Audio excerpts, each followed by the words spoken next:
ал кыздын ой жүгүртүүсү деңгээли төмөн деп билсек болобу же бийик деп билсек болобу дейт, а? Я Алла. Махыр кыздын акысы. Кыздын өзүнүн жеке акысы. Эч бир адам ага киришкенге акысы жок. Махырды кыз каалагандай даражада эркектен сураган акысы бар. Бирок бизде эрежелер бар бул соода саттыкта. Үрп адаттан чыкпаш керек. Кыргызстанда үрп адат кандай? Үрп адаттан чыкпаш керек. Эми үрп адатка келгенде бизди жети дуанда ар жерде ар башка экен. Демек кайсыл жердин кыздары өзүнүн чөлкөмүндөгү үрп адатка көңүл бурушу керек. Таласта азыр эмне кымбат экен? Махыр кымбат экен. Эмнеге кымбат экен? Ошондой экен. Анан таластык кыздардын махырын оштуктар сурабасын. Ошто өзүнчө махыр, а? Же болбосо мага Кыргызстанда туруп Дубайдагы Бурж Халифадан 4 комнат квартира десеңиз, болбойт ол. А? Демек, кыздар махырды сурап атканда үрп адатка карап, чектен чыкпастан сураш керек. Эми махырга квартира, машина сураса, ушундай кымбат баалуу нерселерди сураса болобу? Эми ушундай сураган нерсе кызда береке болбой калабы дейт. Себеби пайгамбар саллаллаху алейхи ва салламдын хадисин угуп калган булчу. Пайгамбарыбыз эмне деген?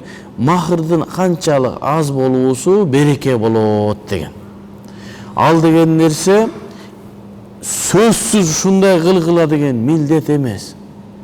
Болгону махырды азыраак кылсаңар берекелүү болот, эркектерди кыйнабагыла деп пайгамбарыбыздын бизге берген насааты.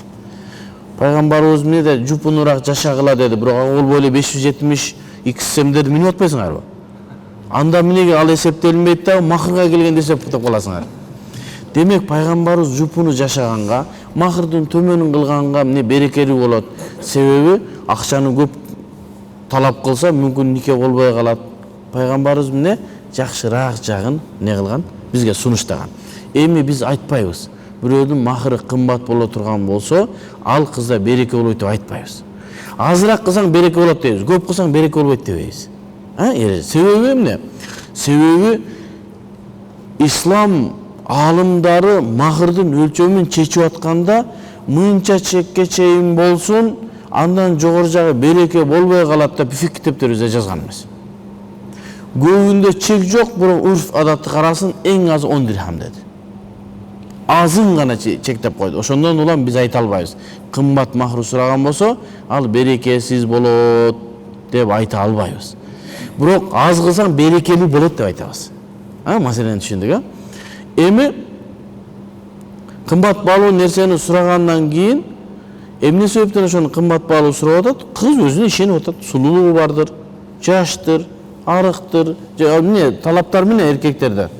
Карап, ошону карап өзүнүн талабын коюп аткандыр. Ошого биз чектен чыкпаган абалда, үрф адатты караган абалда сураганга биз тыйбайбыз. Мисалы үчүн билесиңер, Саудияда ушунчалык махыр кымбат. Куweitте вообще кымбат. Алардын баары берекеси болуп калат десек, ана жакшы болбой калат, а? Таластыктардын кыздардын берекеси болбой калат, а?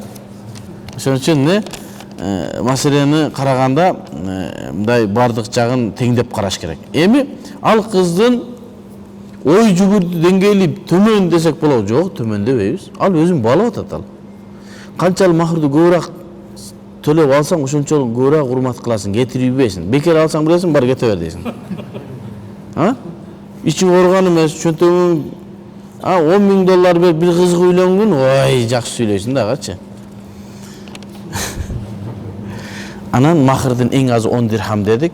10 дирхам бул күмүштөн болгон тыйын. Биздин китептерибизде 10 дирхам деп аз деп эсе ушу эң аз деди. Азыр эсептесең 4 миң, 5 миң, 3 миң сомдон эле тегерегинде болуп калат экен. Бирок азыркы мезгилде аалымдарыбыз эсептерин чыгарып не деди? Азыркы мезгилде махырды жана зекетти күмүш менен эсептебейли деп фатва берип атышат. Эмнеге? Себеби күмүштүн баасы өтө төмөндөп кетти. Өтө төмөндөп кеткендиктен сиз мисалы үчүн кызыңызды 5 миң сом калыңга бересиз, бербейсиз да. Ошого бир сыйра кичине ойлонуп чыгышып, зекетти жана махырды төлөгөндө күмүш менен эмес алтын менен төлөсүн. Илгери эмне себептен шариятыбызда күмүш менен алтын менен эсептесе болот деп айткан десе, илгери күмүш менен алтындын баасы бир аз эле айырма болгон экен. Ошон үчүн эң негизги колдонгон акча күмүш менен алтын болгондон ошону эмне кылган? Шу менен эсептегиле деген. Азыркы мезгилде күмүш өтө төмөн түшүп кетип, алтын көтөрүп кетти. Ошого азыркы мезгилде махырдын азын дагы алтын менен эсептесек болот. 10 дирхам 1 динар болот экен. Мен эгер адашпасам, 10 дирхам 1 динар болот экен. 1 динар ошондо эсептеп өткөндө бир эсептегенбиз, эң 27.000-26.000 тегерегинде. Эң аз махыр 26.000-27.000 тегерегинде болсо дурус болот. Андан аз болсо болбойт. Az 27.000-ге эң аз десек туура эле болот, Азыр $2.000, $3.000 сурап аткандар бар. Аллахым разы болсун.